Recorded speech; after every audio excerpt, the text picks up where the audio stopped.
Yuan का इस्तेमाल कम, फिर भी अमेरिकी डॉलर को पीछे कैसे छोड़ा?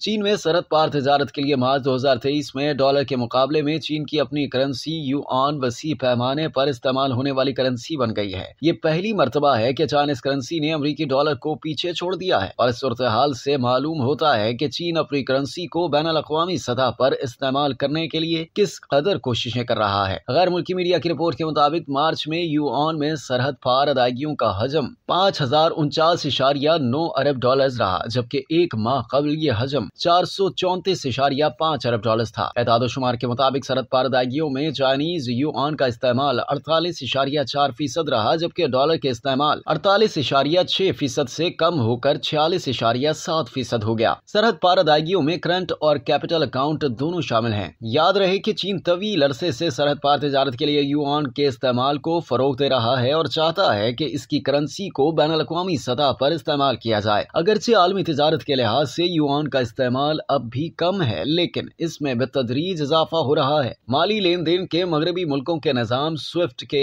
एदाद शुमार को देखें तो मालूम होगा कि आलमी लेन देन और अदायगियों में युआन का इस्तेमाल मार्च में बढ़कर 4.5% हो गया, जबकि डॉलर का इस्तेमाल 83.71% रहा। अब तक के लिए इतना ही। मजीद जानने के लिए सब्सक्राइब कीजिए डेली जंग यूट्यूब चैनल और लाइक कीजिए डेली जंग फेसबुक पेज।